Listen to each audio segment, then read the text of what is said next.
ಮಾತಾಡ್ತಿದ್ರೆ 5 ನಿಮಿಷ ಸತಾಯಿದ್ರೆ ಹಿಂಗ ಅಲ್ರಿ ಅಲ್ರಿ 5 ನಿಮಿಷಕ್ಕೆ ಇದ್ರೆ ಹೆಂಗ್ರಿ ಮುಖ್ಯಮಂತ್ರಿ ಮಾತಾಡ್ಕೊಡಂಗಿಲ್ಲ ಕೆಲಸನ ದಯವಿಟ್ಟು ಸಭಾಪತಿಗಳು ಬಿಟ್ಬಿಡಿ ಆ ಕೆಲಸ. ನೀವು ಅದನ್ನ ಅವ್ರಿಗೆ ರವಿ ಅವ್ರಿಗೆ ಹೇಳಿಲ್ಲ ಮತ್ತೆ ಅಲ್ಲಲ್ಲ ಅದನ್ನೇ ಹೇಳ್ತಾರೆ ರವಿ ಸಾಹೇಬ್ರಿಗೆ ಹೇಳ್ರಿ ಸಭಾಪತಿಗಳು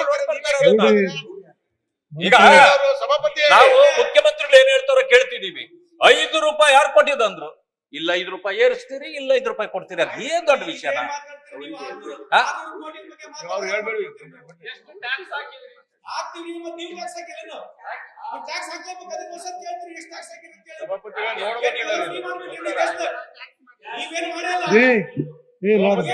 ಬಿಡಪ್ಪ ಮುಖ್ಯಮಂತ್ರಿ ಮಾತಾಡಕ ಬಿಡ ನೀ ಯಾಕೆ ಮಾತಾಡ್ತೀವಿ?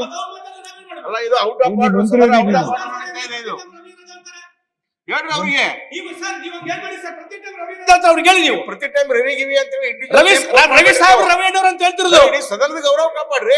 ನೀವು ಅಲ್ಲ ಸರ್ ಅವರೇ ಕಾಪಾಡೋದು. ಮಾನ್ಯ ಮುಖ್ಯಮಂತ್ರಿ ಮಾತಾಡಿ ಕೊಡಲ್ಲ ಮಾನ್ಯ ಮುಖ್ಯಮಂತ್ರಿ ಮಾತಾಡಿ ಕೊಡಲ್ಲ ಮುಖ್ಯಮಂತ್ರಿ ಮಾತಾಡಿ ಕೊಡಲ್ಲ ಪ್ರತಿ ಟೈಮ್ ಮಾನ್ಯ ಸಭಾಪತಿಗಳೇ ಯಾರನ್ನೇ ಆಗ್ಲಿ ಕುಡಿಸ್ಲಿಕ್ಕೆ ಅಧಿಕಾರ ತಮಗೆ ಕೇಳಬೇಕಲ್ಲ. ನನಗೆ ಮೊನ್ನೆ ಏನೋ ಒಂದು ಪತ್ರಿಕೆಯಲ್ಲಿ ನೋಡಿದೆ, ಸಂತೋಷ್ ಅವರು ಮುಖ್ಯಮಂತ್ರಿ ಆಗ್ಬಿಟ್ರೆ ಬಹಳ ಚೆನ್ನಾಗಿರ್ತದ ಅಂತ ಎಲ್ಲೋ ಹಾಕಿದ್ರು. ಸೊ ಒಂದ್ ಸಮಯ ತಾವ್ ಆಗ್ಬಿಟ್ರೆ ಬಹಳ ಸಂತೋಷ ಸರ್, ಅವಾಗ ಉತ್ತರ ನಾವು ಬಹಳ ಚೆನ್ನಾಗಿ ಪಡ್ಕೊಳ್ಳೋದು. ಅದಾದ್ರೂ ಹಾಗೆ ಸರ್, ಮುಖ್ಯಮಂತ್ರಿಗಳು ಉತ್ತರ ಕೊಡ್ಲಿ. ಆಮೇಲೆ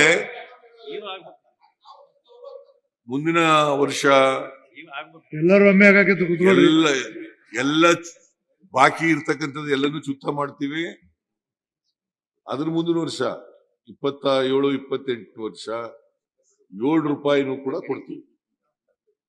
ಏನ್ ನಾವು ಇದ್ರಲ್ಲಿ ಏನ್ ಹೇಳಿದೀವಿ, ಮ್ಯಾನಿಫೆಸ್ಟೋನಲ್ಲಿ ಹೇಳಿದೀವಿ 7 ರೂಪಾಯಿನೂ ಕೂಡ ಕೊಡ್ಲಿಕ್ಕೆ ಬಯಸ್ತೇವೆ. ಇನ್ನೊಂದು ಏನ್ ಹೇಳಿದ್ದಾರೆ ಅಂತಂದ್ರೆ ನಾರಾಯಣ ಸ್ವಾಮಿ ಅವರು 6 ತಿಂಗಳಿಂದ ಅಕ್ಕಿನೂ ಬಂದಿಲ್ಲ, 6 ತಿಂಗಳಿಂದ ಗ್ಯಾರಂಟಿ ಯೋಜನೆಗಳಿಗೆ ದುಡ್ಡು ಬಂದಿಲ್ಲ ಅಂತ ಹೇಳಿದ್ದಾರೆ. It is not correct, totally it is not correct. ನಾವು ಈಗಾಗಲೇ ಹೇಳಿದ್ದೀನಿ 52,009 ಕೋಟಿ ಈ ವರ್ಷ ಏನಿದೆ ಅದರಲ್ಲಿ 41,650 ಕೋಟಿ ರೂಪಾಯಿಯನ್ನ ಬಿಡುಗಡೆ ಮಾಡಿ ಖರ್ಚು ಮಾಡಿದ್ದೀವಿ. ಗೃಹಲಕ್ಷ್ಮಿ ಯೋಜನೆಗೂ ಕೂಡ ಖರ್ಚು ಮಾಡಿದ್ದೀವಿ. 1 ತಿಂಗಳದ್ದು ಉಳಿದಿರ್ಬೇಕಲ್ಲ, ಎಷ್ಟು ತಿಂಗಳದ್ದು ಉಳಿದಿದೆ ಗೃಹಲಕ್ಷ್ಮಿ? ಜನವರಿಯಿಂದ ಉಳಿದಿದೆ, ಅದನ್ನು ಕೂಡ ಕೊಡ್ತೀವಿ. ಅದರಿಂದ ಮಾನ್ಯ ಅಧ್ಯಕ್ಷರೇ, ಆಮೇಲೆ ಶಿಕ್ಷಣ ಇಲಾಖೆ ಮೇಲೆ ಮಾತಾಡಿದ್ದೀವಿ.